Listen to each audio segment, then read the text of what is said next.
¿Qué hace Marcelo Ebrard en estos anuncios? Después de que no es candidato, no pudo ya competir como plurinominal por una diputación federal, no está ni en México, Rafael Cardona. ¿Qué te parece? ¿Qué tal, Primitivo? ¿Cómo estás? Buenas noches a ustedes. Mira, evidentemente lo que estamos viendo aquí es lo que en viejas estaciones de radio conocíamos como errores de continuidad. No la continuidad de la estación, sino la continuidad de los partidos metidos a productores de segmentos radiofónicos o de spots. Es evidente que el Movimiento Ciudadano tenía este mensaje de Marcelo, antes de que Marcelo fuera impedido por el Tribunal Electoral para participar como candidato a diputado plurinominal. Lo que se entiende es que lo habían dejado hecho y pues ya estaba encarrilado, y ahora lo metieron y no se han dado cuenta de que Marcelo ya no existe, que ya no existe en el juego actual de la política. Es probable que Marcelo regrese porque pues quien que ha estado en otros 4 partidos no podrá estar en cualquiera de los que le faltan. Ya ha regresado tantas pues veces, le ¿no? falta el PAN, le falta el PANAL, Morena, le falta Morena. En fin, y los que haya por venir. Y los que se inventen en los los que se inventen. Digo, entonces en ese sentido no, y además Marcelo es un hombre talentoso para la política, dotado, es un hombre inteligente que va a resurgir una vez más de su desastre político. De lo que no va a resurgir, al menos no su partido, es que en este mismo mensaje que escuchamos, es que él dice: tú habrías votado por mí para presidente. Para presidente no votó ni él. Por él. Que, bueno, ya no digamos para presidente, para candidato presidencial, cuando se hizo a un lado de una manera llena de pretextos, ¿no? Pero bueno, finalmente él pudo haber dicho: no quiero competir, le debo mi carrera a Andrés Manuel, le pago con mi ausencia. Pero te acuerdas que hicieron en el Partido de la Revolución Democrática, en el que ambos militaban entonces, una pantomima de consulta, y la pantomima de consulta fue simplemente que Marcelo dijo: bueno, ya vieron que no gané, y me voy, y se fue. Sí, y se fue con la intención de ser dirigente del PRD. Y se fue con muchas y de intenciones. Ser senador, y en fin, se hablaba de muchas opciones que ninguna se cumplió. Ninguna de las cuales se le hizo. Creo que los tiempos no le ajustaron, la ambición no cuadró con las posibilidades reales, y este spot a mí me parece un acto fallido. Un señor que sale a decirle a los ciudadanos a través de un mensaje radiofónico pagado por los tiempos oficiales, a través del partido que lo iba a postular, que alguien podría haber votado por él para presidente cuando era candidato a diputado plurinominal, que no recibe votos. Entonces es el juego de los absurdos de la política mexicana, como este otro absurdo del tamaño de un elefante. Si es que los elefantes fueran lo suficientemente grandes para este ridículo impresionante llamado Pacto de Civilidad Política en el Distrito Federal. El Pacto de Civilidad se da después de que los señores del PRI con los señores del PRD, los Claudios contra los, quién sabe cómo se llamen los otros, se tunden, se dan de garrotazos, se parten la cabeza, se mandan al hospital, se agreden a pedradas, se derriban la propaganda unos de otros, y entonces al día siguiente, todos muy bien portaditos, como niños regañados en la escuela de párvulos, se van a la dirección y prometen portarse bien. Eso es absolutamente ridículo. No solamente es ridículo y absurdo, es una burla. Es una burla para quienes quisiéramos que la política fuera un juego serio, alejado de los spots, alejado de toda esta mojiganga de las falsas promesas, de los eslogans, esta mezcolanza entre la demagogia y la mercadotecnia, la publicidad y las frases heroicas. Estamos viendo el peor proceso electoral de los años recientes. Lo estamos viendo en el DF, lo estamos viendo en Chilpancingo, lo estamos viendo con rasgos verdaderamente dramáticos, peligrosos, criminales, con el asesinato, el degüello de una candidata en Guerrero, los que secuestran, los que matan a la puerta de su casa. Estamos viviendo entre el humorismo electoral a través de la espotización de la conciencia política y la barbarie de la lucha expresada en los peores términos de la macana, la piedra, el incendio, el asesinato.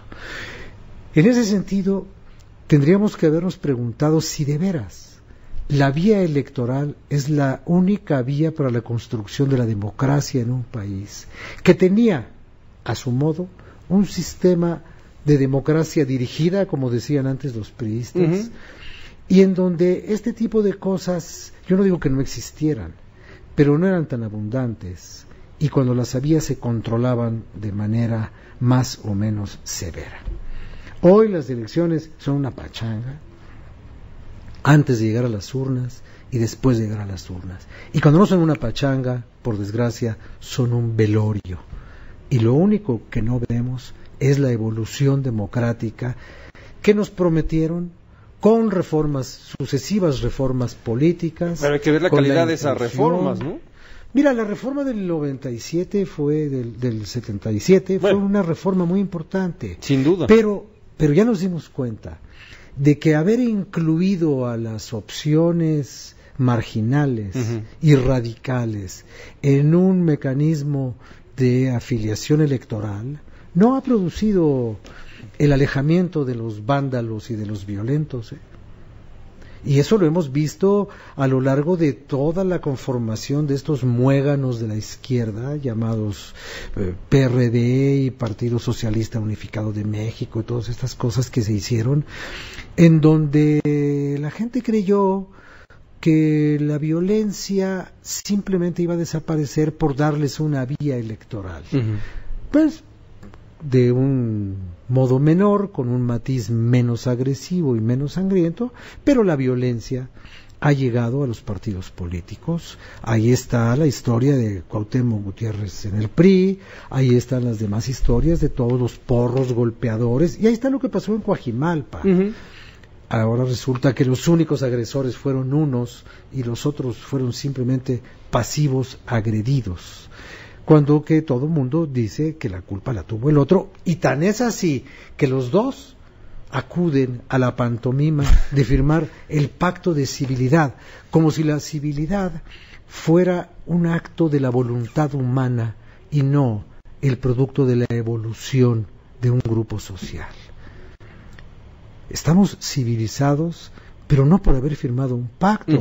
Estamos civilizados porque nos adherimos a una corriente civilizatoria, a la cual algunos países llegaron temprano y otros países llegamos tarde, pero lo que se llamaba el banquete de la civilización no es producto de un pacto, sino de una evolución, y tratar de lograr la inclusión en el mundo civil, en el mundo civilizado, en el mundo del comportamiento legal, que eso es la civilidad, vivir de acuerdo con la ley y atenerse a lo que la ley dice. Bueno, eso no es producto de un pacto, y mucho menos de un pacto que nadie va a cumplir. Que eso es lo más genial de toda esta pantomima, ¿no? Muy bien. Pues pero Rafa, bueno, a esas cosas nos tenemos que enfrentar en esto que cuando a alguien se lo dices en un tono crítico, que dice, bueno, es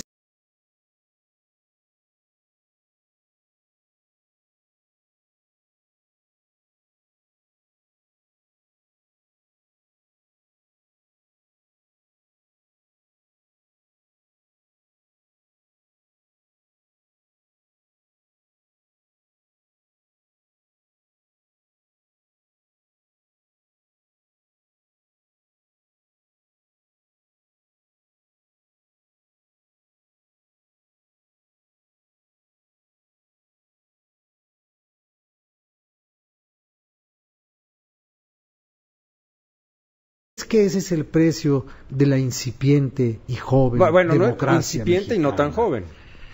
Pues no sé si es incipiente con C o incipiente con S, Pero la democracia mexicana no es un producto para enorgullecer a nadie. Y a ver, es que ese es un buen punto. Tú citabas la reforma en 1977 y luego han venido reformas al por mayor, sobre todo después de las últimas reformas elecciones. Políticas han venido reformas electorales. Pero esas siempre en los últimos años, pues han cambiado las reglas del juego. A lo mejor no para bien. Han cambiado las reglas del juego para los partidos. Sí, por eso. Pero los ciudadanos siguen en las mismas. Ese es el punto. ¿No? Y después nos regalaron, envuelto para regalo, un argumento tan atractivo como engañoso. Nos vendieron la alternancia como producto democrático. Y vimos que la alternancia ni fue un producto democrático, y solamente fue una oportunidad para desdibujar las posibilidades reales de el resultado final de una contienda política. Ajá. Entonces pasamos de la alternancia a la confusión. Eso fue lo que nos ocurrió. La alternancia no produjo más democracia. La alternancia produjo gobiernos que aprovecharon la oportunidad de haber llegado al poder ejecutivo para repartir los beneficios del viejo totalitarismo autoritario, del monopartidismo priista. Lo único que le faltaba al PAN para parecerse al PRI era el poder, y cuando lo tuvo salió más priista que el Papa. Eso fue lo que le pasó al PAN. Sí. Y hoy sigue viviendo en esa contradicción y en esa confusión. Y el PRI está viviendo en otra confusión. Está en la confusión de creer que el reloj de la historia se detuvo, y no se detuvo. Siguió avanzando mientras ellos rumiaban con las mismas herramientas de antes su regreso al poder. Ya regresaron al poder, pero se dieron cuenta de que no es lo mismo ejercer el poder en 1970 que ejercer el poder en 2015. ¿Por qué? Porque con todos los tropiezos y con todos los errores, muchos ciudadanos han adquirido algo que algún día producirá sus beneficios completos, que es una conciencia política, o por lo menos una conciencia de lo que no quieren de la política. Y esa es la situación en la que hoy está una gran cantidad de ciudadanos en este país. Antes no sabían lo que querían. Hoy los ciudadanos mexicanos ya sabemos lo que no queremos. No queremos. Rafael Cardona, muchas gracias. Gracias, buenas noches. Hasta el próximo lunes. Pues sí, hasta el lunes, ¿verdad? Hasta el lunes ya. Y los que tengan mamá, festéjenla. Y como decía el filósofo de Güemes, los que no, pues no. Hasta el lunes, Rafael. Hasta luego. Corte, volvemos.